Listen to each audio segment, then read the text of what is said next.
Kind of funky between layers, eh? Yeah, this is awesome. I picked this one because it's nice when we go through this layer into actual IMC. And Matt's hand flying as soon as I got off the ground really kind of gave him the hard jobs. And he really did a lot of the work. It was pretty cool. This right here is why I got the rating. Not to be minimums and scary or anything, just like get a trip done. My current home simulator was built as a part of the display that we did at the FlightSimExpo in Houston in 2023. After a couple years of usage, we spoke about it at the event in 2025. But bringing it back to your question of how do you treat a sim like not a toy, I think it's about mindset when you sit down in the chair. I did my best to use it to coach Matt to prepare for the actual flight to Rhode Island. So we're going to set our altitude down to 6,000, and then we have to tell it how to get there. But it kind of feels like working in a vacuum, and I've since learned that there's a key new element that could change everything.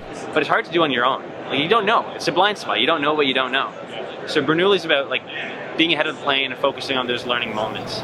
So after practicing with the home sim, let's fly to the FlightSimExpo for real and learn about some really cool new stuff that's going to make simming even closer to actual flight training.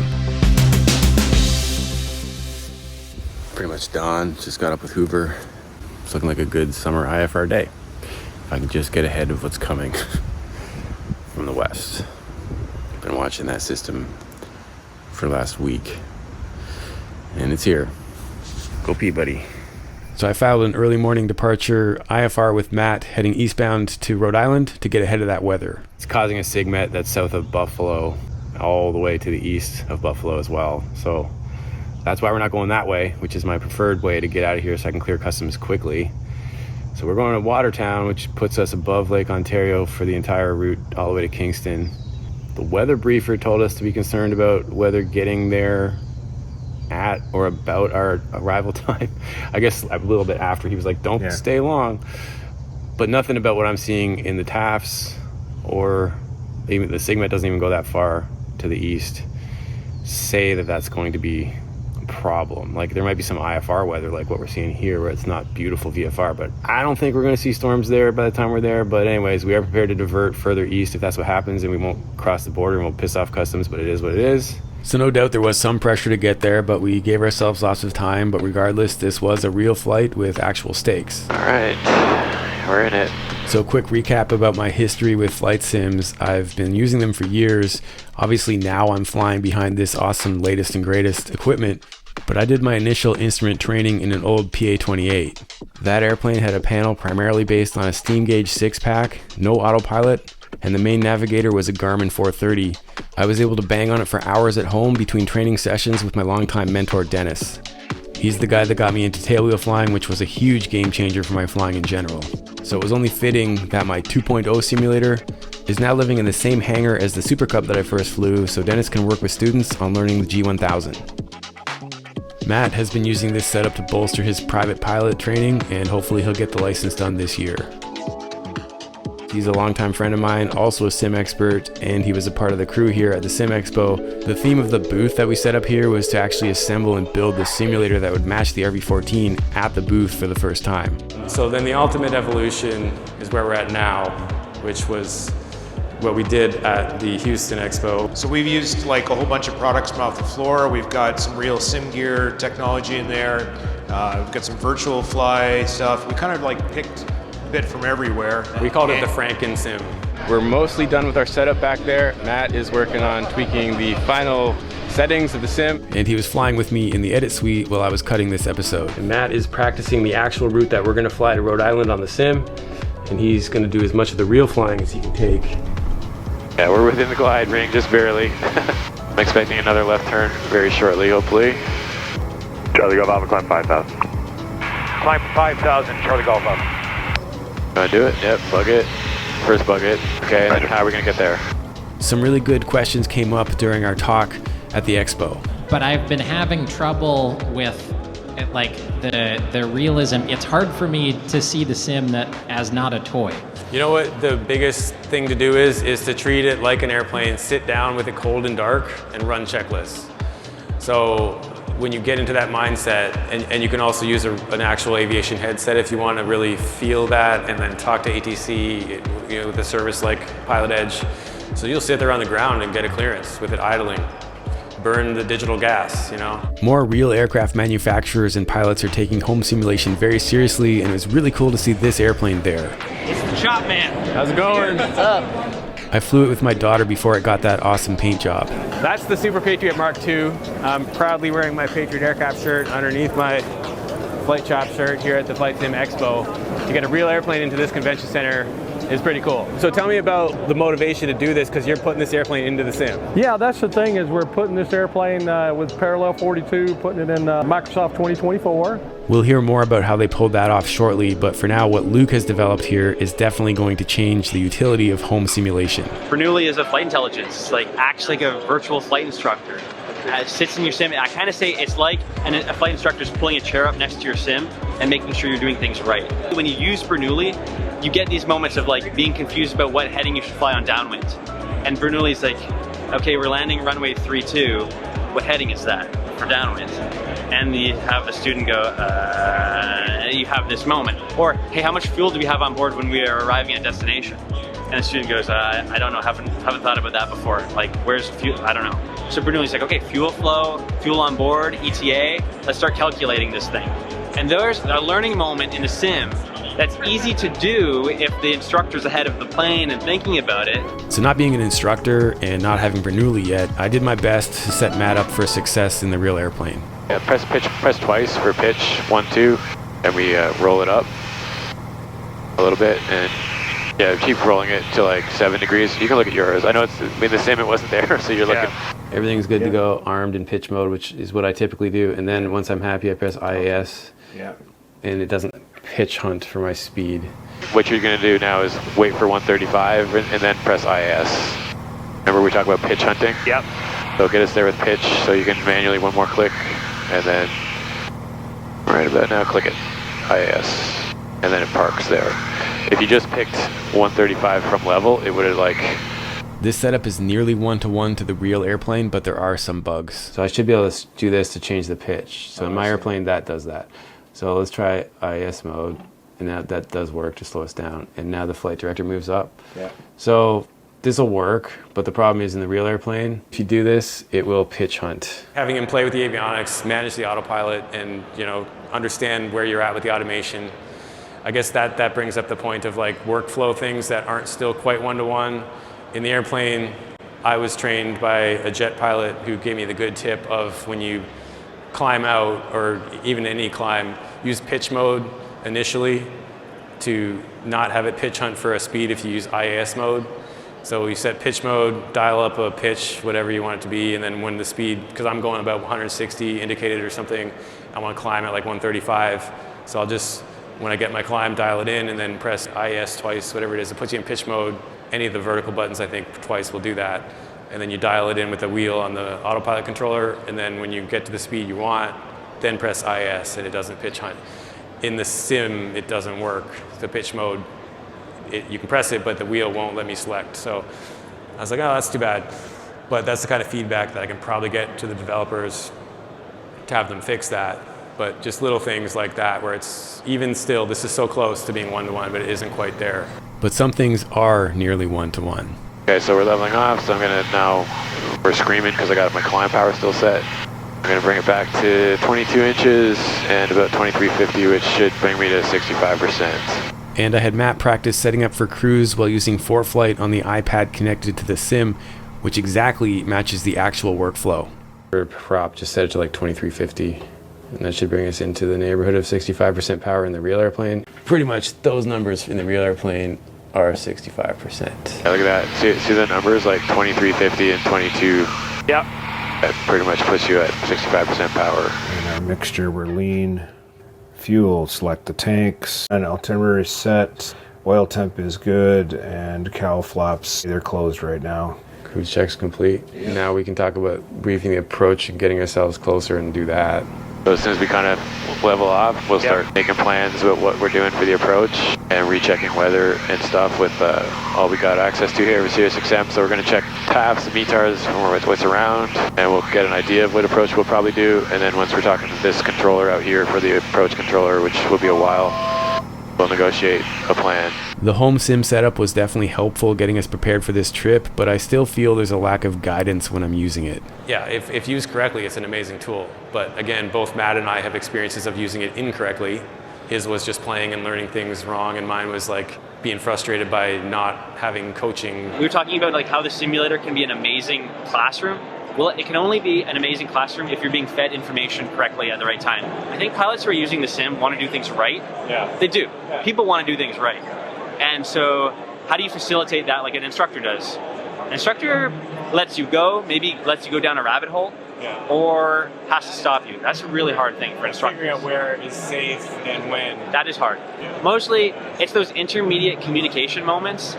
Like I fly with Dennis a lot all the time. I always think about him when I'm in design mode for this sort of thing, right? Like I'm an instructor, but I know a good instructor when I see him, right? Yeah. And it's like, where are those intermediate moments? We call them like the shoulder bump moment of like your instructor beside you giving you like the smallest bit of a leading question. Like, do you want me to say your heading bug for you? As an indicator that like, clearly your heading bug is not in the right position. You should be thinking about your heading, something like that. But I think also for Matt, part of the problem was he did a lot of his flying in the sim is self-taught. So he's talking about using the throttle and the pitch in the wrong way for performance because he just wasn't trained in the early days. And I guess the sim feel wasn't there to help understand that. And so now on the show floor, I'm coming home with a panel for Piper Archer that we're going to use in our hangar, so the group of us could be just a little more familiar with where everything is laid out on the aircraft, so that we're kind of just muscle memory for things like that. I find those things very helpful. So I'm really excited to be working with Luke to get Bernoulli integrated into my more directed proficiency sessions. No, I didn't want anything to be push to talk or anything because that's not natural. Natural in a cockpit, you have open mic. Yeah. You can interrupt your instructor. Your instructor can tell you timely information. It's cooperative, isn't it? So an instructor is hopefully giving you information that's ahead of the aircraft, giving you good forward thinking, or giving you critique like, hey, what's your heading? Hey, what altitude are we supposed to be holding? Those types of things. And then you can interrupt that process and say, wait, whoa, hold on, I'm confused. Maybe even pass over control. We do passover of control. Passover control is like, I have control, you have control type thing. So you're really going off and you're saying, I'm confused. Bernoulli pops in and says, I have control. And it goes wings level, straight flight. Really? Yeah. It's That's like, cool. We talk about that for a second, and then Bernoulli's like, when you're ready to go, take over control again. And then you're like, I have control, and then Bernoulli will release the plane back to you and to carry on. But it's all natural language. I didn't want anything to be pushed to talk. I wanted it to be interruptible. You get to say, oh, wait a second. I had actually questions about all this right rudder crap you're telling me. You keep telling me about the right rudder, but like, don't move forward. I'm confused. Okay, so we now have access to TAFs that we didn't have access to on the ground before 8 o'clock. So I would go waypoint, direct to Agnos. start searching airports around this area, like Kingston, and let's look at what's happening with METARs. What does a great instructor do to make sure you learn in a timely way? And that's what's really driving us as far as like our design principles. Does a great instructor do it?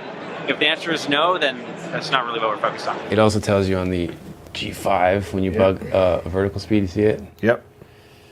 600. Yeah. And it also tells you on the scoreboard. And you just want to review that the scoreboard lines up with, truth and fiction, essentially. Yep. There was a whole bunch of things that I had to rewire in my brain getting into the real airplane.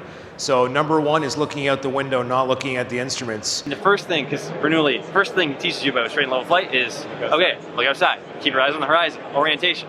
And I can see him, he's like, yeah. So it's like, if you use this from the beginning, you would have had no bad habits. That's another thing that the transfer of control is all about. The transfer of control is like making sure someone doesn't have bad habits. So both the runways in CART are big. 1028 is bigger. They're both 150 wide.